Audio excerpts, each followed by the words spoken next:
এখানকার যারা নাগরিক আছে যে আজকে শুধু এমপি নয়, মধ্যমগ্রাম পুরসভারও এখানে অর্থানুকূল্য আছে। এই ম্যাস্টিক রাস্তা এবং 26টা পোলে লাইট পুরসভার অর্থ এবং সাংসদ তহবিলের অর্থ দিয়ে আজকে এই গঙ্গানগরের বাজার থেকে, হাট থেকে লালপোল ব্রিজ অব্দি এটা মানুষের দীর্ঘদিনের একটা দাবি যে আমাদের যে রাস্তাটা দিয়ে হাঁটি সেই রাস্তাটা যেন মসৃণ হয়, যে রাস্তাটা দিয়ে হাঁটি সেই রাস্তাটা যেন আলোক উজ্জ্বল থাকে। এবং সেই কারণের জন্যে আমাদের এই অর্থ সাহায্যে আজকে যে রাস্তাটা দিয়ে হাঁটছেন বা যে রাস্তার আলো দেখছেন এটা করা সম্ভবপর হয়েছে। আমি এই বাঁদিকের এই রাস্তাটা আমায় মতিয়ার বলছি যে এটাতেও 62 লক্ষ টাকার টেন্ডার হয়েছে। এই যে বাঁদিকের রাস্তাটা পরিষ্কার করে এখানে যাবে, অর্থাৎ তৃণমূল কংগ্রেসের যারা আমরা প্রতিনিধি, জনপ্রতিনিধি যাদের আপনারা নির্বাচিত করে পাঠান, এর আগেও একটা আমাদের দোলনগরের ওপাশে স্ট্রিট লাইট হয়েছে। আমরা চেষ্টা করি মানুষের এই যে আমরা এমপি এমএলএরা যে অর্থের তহবিল পাই এটা সবই নাগরিকদের করের টাকা। আমরা খানিকটা পোস্ট অফিসের মতো কাজ করি, সরকারের কাছে আপনারা ট্যাক্স দেন, সেই ট্যাক্সের টাকা আবার একত্রিত হয়ে কোথাও এমপি তহবিল, কোথাও বিধায়ক এলাকা উন্নয়ন প্রকল্প তহবিল। যে অর্থ দেয় একজন এমপি 5 কোটি টাকা পান, আমরা একজন এমএলএ হিসেবে 70 লাখ টাকা পাই। এবং আপনারা জানেন যে মধ্যমগ্রাম বিধানসভার ভৌগোলিক অবস্থানটা সেটা হচ্ছে যে 5টা গ্রাম পঞ্চায়েত এবং 28টা ওয়ার্ড আছে আমাদের মধ্যমগ্রাম পুরসভা। অর্থাৎ সামগ্রিকভাবে আমরা যখন চেষ্টা করি সবটা করে ওঠা খুব মুশকিল। রাজ্য সরকারের আমাদের বাংলার মাননীয় মুখ্যমন্ত্রী এই পথশ্রী রাস্তাশ্রী প্রকল্পে 20,000 কিলোমিটার রাস্তা উদ্বোধন করেছিল। তারই ফলশ্রুতিতে বিভিন্ন জায়গায় রাস্তাঘাট তৈরি হচ্ছে। এটা বোঝার কোনো কারণ নেই। অনেক হয়তো ভাবতে পারেন যে নির্বাচন আসছে তাই হয়তো হচ্ছে, কিন্তু নির্বাচনটা ব্যাপার নয়। ব্যাপারটা হচ্ছে আপনারা যখন আমাদের দোয়া আশীর্বাদ করেন আমরা মাথায় রাখি। এই যে ধরুন ডান দিকে যে ব্রিজটা হচ্ছে এটা কবে কাজ শুরু হয়েছে, এখন শুধু মানুষের জন্য উন্মোচিত করে দেওয়ার ব্যাপার। ঠিক একইভাবে আমরা অনেক আগে থেকে ভাবি এবং মানুষের যে উন্নয়ন দরকার সেই উন্নয়নের জন্য মাননীয় মুখ্যমন্ত্রী বিভিন্নভাবে চেষ্টা করে। এবং আপনারা জানবেন যে আজকে চণ্ডীগড় রোহন্ডা বিশেষ করে এই যে আলোক উজ্জ্বল একটা পরিবেশ হয়েছে, রাস্তাঘাট রাস্তাটা মসৃণ হয়েছে, কিন্তু আমাদের সরকার শুধু এটার মধ্যে সীমাবদ্ধ নয়। আপনারা দেখবেন এই মুহূর্তে দাঁড়িয়ে একটা নির্বাচনী তালিকা যেটা এসআইআর বলছে, বহু মানুষের নাম তারা হয়রানি হচ্ছেন, বিডিও অফিসে গিয়ে তাদের শুনানি করতে হচ্ছে। আমি বৈধ ভোটার, গত নির্বাচনে আমি ভোট দিয়েছি, সেই ভোটে কেউ প্রধানমন্ত্রী কেউ সাংসদ তৈরি হয়েছে। আজকে হঠাৎ তাদের মনে হচ্ছে যে এই যে ব্যবস্থা তৈরি হয়েছে এর মধ্যে অনেক কিছু খারাপ আছে, সেই জন্য আমাদের ভোটার তালিকা নতুন করে তৈরি করতে হবে। নতুন করে তৈরি করাতে আমাদের কোনো আপত্তি নেই। আপত্তিটা হচ্ছে এইখানে যে যারা বৈধ ভোটার তাদের বারে বারে পরীক্ষা দিতে হবে। আমরা ছোটবেলায় দেখতাম স্কুলে পরীক্ষা দিতে হতো, এখন নির্বাচনে নাম তুলতে পরীক্ষা দিতে হচ্ছে। নোটবন্দি হলে ব্যাংকের লাইনে হয়রানি হতে হচ্ছে। এই যে ব্যবস্থা তৈরি করেছে কেন্দ্রীয় সরকার, প্রায় 2 লক্ষ কোটি টাকা রাজ্য সরকার পাবে। আপনারা জানেন গ্রামীণ এলাকায় 100 দিনের কাজ হতো, সেই 100 দিনের কাজ সেই প্রকল্প বন্ধ করেছে। বন্ধ করবার পরে হাইকোর্টে যখন মামলা হয়, সেই মামলায় যখন রাজ্য সরকার জয়লাভ করে তখন কেন্দ্রীয় সরকার সুপ্রিম কোর্টে যায়। সুপ্রিম কোর্ট সেই কেসটা আবার হাইকোর্টে পাঠিয়ে দেয়।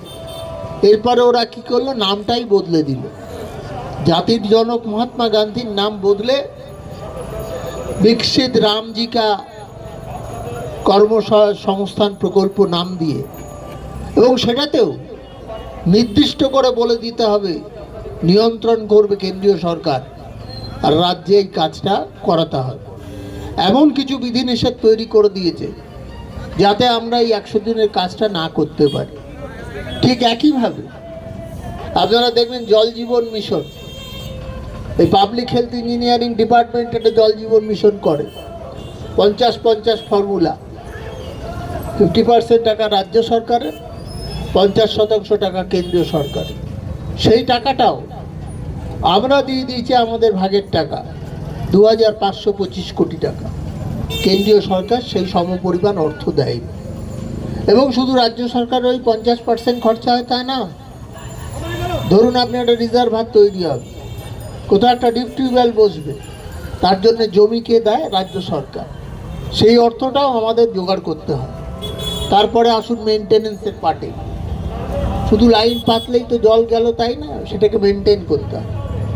সেই মেনটেনেন্সের কস্ট হচ্ছে রাজ্য সরকারের, আর রাজ্য সরকারের খরচ পড়ে 75%, আর কেন্দ্র সরকার নামে 50%-র মধ্যে 25% বেশি কম দিয়ে তারা কিন্তু এটা করছে।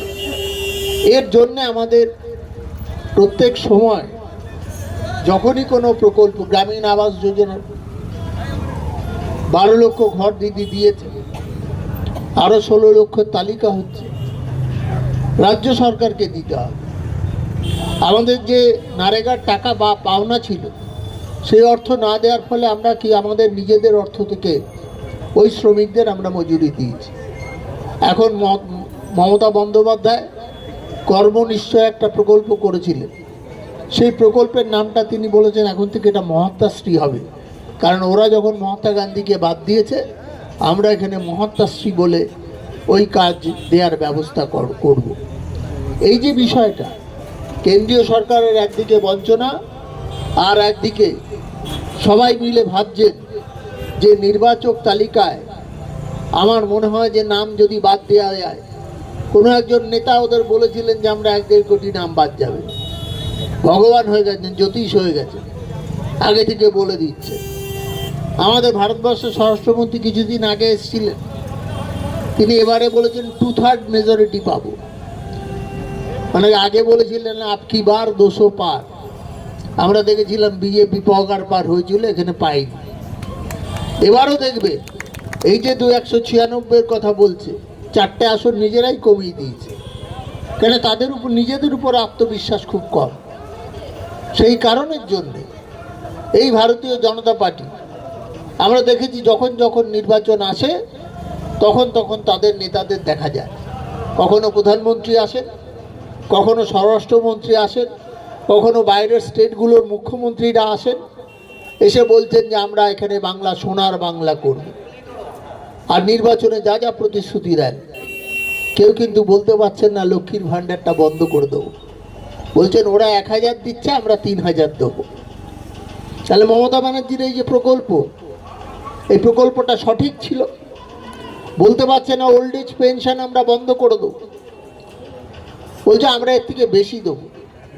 এসসি এসটিদের টাকা যেটা 1200 দেয়া হয়, সেটা বলছে না বন্ধ করে দেবো, বলছে এর থেকে বেশি দেবো। তাহলে মমতা ব্যানার্জির অপরাধটা কোথায়? বাংলায় দাঁড়িয়ে যারা এখানে স্বপ্ন দেখছেন, স্বপ্নের ফেরিওয়ালা, নির্বাচন আসলে দেখবেন অনেক ফেরিওয়ালা সকালবেলা আপনাদের বাড়ির দরজা দিয়ে যায়, তারা বিভিন্ন স্বপ্ন দেখায়, এইটা কিনলে এইটা ফ্রি, ওইটা কিনলে ওইটা ফ্রি। এদেরও খানিকটা তাই, মনে করছে কেন্দ্রে আমাদের সরকার আছে। ভালো কথা, এই যে আপনারা বলেছিলেন রোহিঙ্গাদের বাদ দেবে, মায়ানমার থেকে শুরু করে অরুণাচল, মিজোরাম, যেগুলো কাছের রাজ্য, সেগুলোতে এসআইআর হচ্ছে না, যেখান থেকে আসা যায়। আমাদের নেতা অভিষেক বন্দ্যোপাধ্যায় প্রশ্ন করেছিলেন কত বাংলাদেশি বাদ গেল, কত রোহিঙ্গা বাদ গেল। আমরা দেখলাম ওখানে শান্তনু ঠাকুর মতুয়া ধর্মের যারা আছেন, সেখানে বলেছিলেন আমরা মতুয়াদের 1000 টাকা করে টাকা নিয়েছিলেন, নিয়ে বলেছিলেন সিটিজেনশিপ অ্যামেন্ডমেন্ট সার্টিফিকেট করে দেবো। এখন বলছে ওটা আমার দায় নয়, ওটা ইলেকশন কমিশনের দায়। তাহলে আপনি টাকা নিয়ে সার্টিফিকেট দিয়েছিলেন কেন? এটা মতুয়া ভাইরা বুঝবেন না? বাংলার বুকে দাঁড়িয়ে এই হিন্দু মুসলিমের বিভাজনের যে স্বপ্ন, একটা চেষ্টা হচ্ছে যে হিন্দু আর মুসলিম আলাদা করে দাও, কিন্তু আমরা তো নজরুলের বাংলায় থাকি যে মোরা একই বৃন্তে দুটি কুসুম, হিন্দু মুসলমান, একজন তার নয়ন মুনি, অন্যজন তার প্রাণ। এটা কাজী নজরুল বলেছিল। একটা মানুষ যখন জলে পড়ে যাচ্ছে তখন তিনি লিখলেন যে যে হিন্দু না মুসলিম জিজ্ঞাসে কোনজন, কান্ডারি বলো ডুবিছে মানুষ সন্তান মোর মার। কে মারা যাচ্ছে এটা বড় কথা না, সে কোন ধর্মের এটা বড় কথা না, মানুষ মারা যাচ্ছে। সেই মানুষের পরে মমতা বন্দ্যোপাধ্যায় যখন মানুষের জন্য বিভিন্ন প্রকল্প তৈরি করে মানুষের কাছে দিচ্ছে, তখন কিছু মানুষ আছেন যারা সব সময় চেষ্টা করে। আপনারা সারা বছর ভারতীয় জনতা পার্টিকে দেখেন, এই যে SIR হচ্ছে পাশে পেয়েছে, কাদের পাচ্ছে? তৃণমূল কংগ্রেসের ছেলেদের, তৃণমূল কংগ্রেসের নেতৃত্বকে। তারা পাশে থেকে কি হবে জানি না, কিন্তু তারা চেষ্টা করছেন যাতে সাথে থেকে মানুষের সঙ্গে একসঙ্গে যেয়ে ওই বিডিও অফিসে বসে তারা ওই হিয়ারিংয়ে থাকছেন। কখনো নিমাইবাবু প্রায় রোজই যাচ্ছে, আমি নিজে 2-3 দিন গেছি। কারণ আমাদের একটাই উদ্দেশ্য, যাদের ভোটে আমরা নির্বাচিত হয়েছিলাম হঠাৎ করে তাদের নাম কেন হিয়ারিংয়ের জন্য ডাকা হয়, বিভিন্ন নাম, এবং এর বিভিন্ন ছল আছে। ধরুন আমার বাংলায় ভোটার তালিকা আছে, সেই ভোটার তালিকায় আমার নাম মহিউদ্দিন আছে। আমি যখন ইংরেজি বানান লিখছি, ওদের কাছে যে তালিকাটা আছে সেটা ইংরেজিতে, সেই তালিকায় মহিউদ্দিন বানান MAHUDDIN কেউ লেখে, আবার কেউ DDEN লেখে, কিন্তু বাংলার সাথে নামের নাকি মিসম্যাচ হয়ে যাচ্ছে। ওদের যে ইংরেজিতে ভোটার তালিকা আছে আর নামের বানানের মিসম্যাচ। কাউর হয়তো সামনে মোহাম্মদ ছিল, সে মোহাম্মদটা তুলেছে পরিবর্তন করে, বলছে মিসম্যাচ হচ্ছে। কাউর নাম ইসমাইল আলী ছিল, সে ইসমাইল মন্ডল করেছে, বলছে নামের মিসম্যাচ হচ্ছে। এগুলো বিড়ম্বনা তৈরি করা। আমরা তো বলেছিলাম BLOরা তো এলাকায় দাঁড়িয়ে দাঁড়িয়ে সবার বাড়িতে গেছিল, তারা দেখেননি লোকটাকে যে সেই লোকটা ঠিক কি বেঠিক, সব দেখেছিলেন। কিন্তু ইলেকশন কমিশন এক একটা করে নতুন নতুন ফরমান জারি করে দিচ্ছে যাতে করে যত নাম কেটে দেয়া যায়। আর ওই যে রোহিঙ্গা বলেছিলেন, অর্থাৎ মুসলিম ভাইদের নাম বাদ দিতে হবে। সব মুসলিমরা খারাপ। ভারতবর্ষ স্বাধীনতা সংগ্রামে মৌলানা আবুল কালাম আজাদ ছিলেন, ভারতবর্ষের রাষ্ট্রপতি ডক্টর APJ আব্দুল কালাম ছিলেন, ভারতবর্ষে বিশিষ্ট সমাজসেবী বেগম রোকেয়া ছিলেন। আজকে আমরা একসঙ্গে একত্রিতভাবে বসবাস করি। সেই বাংলায় দাঁড়িয়ে আজকে নতুন করে একটা বিভাজনের চেষ্টা হচ্ছে। হিন্দুদের কাছে যে বলছে মুসলিমরা খারাপ, মুসলিমদের কাছে তো আসতে পারছে না, বলছে হিন্দুদেরই পার্টি হয়ে গেছে। এটা এই তো অবস্থা। নির্বাচন আসেনি, নির্বাচনের আগে থেকে যদি আপনারা বলতেন আমরা এই করব সেই করব, একটা নতুন কথা তো বলতে পারেন না। নোটবন্দি করে দিলেন, ব্যাংকে আমার টাকা তুলতে যে আমি লাইনে দাঁড়িয়ে থাকি, হয়রান। এই যে ব্যবস্থাটা তৈরি করেছে ভারতবর্ষের সরকার, তার বিরুদ্ধে যে দল এই পরিচালিত দ্বারা হচ্ছে, যে দলের দ্বারা, তাদের বিরুদ্ধে আমাদের প্রতিবাদ আছে। সেই প্রতিবাদের কিন্তু আমরা উন্নয়ন আর প্রতিবাদ দুটো একসাথে, আমরা মনে করি মানুষের দুয়া আশীর্বাদে আমরা নির্বাচিত। অতএব আমাদের নৈতিক দায়িত্ব হচ্ছে মানুষের ঘরে রাস্তা পৌঁছানো, আলো পৌঁছানো, নির্দিষ্টভাবে পানীয় জলের ব্যবস্থা করা, নিকাশি ব্যবস্থা করা, আর সামাজিক প্রকল্পে কখনো লক্ষ্মীর ভাণ্ডার, ছাত্রছাত্রীদের শিক্ষার উত্তরণের জন্য স্টুডেন্ট ক্রেডিট কার্ড, শিক্ষাশ্রী প্রকল্প। এখন তো ছোট ছোট ছেলে মেয়েদের জামা, জুতো, বই সব তো স্কুল থেকে দেয়া, আগে দিত।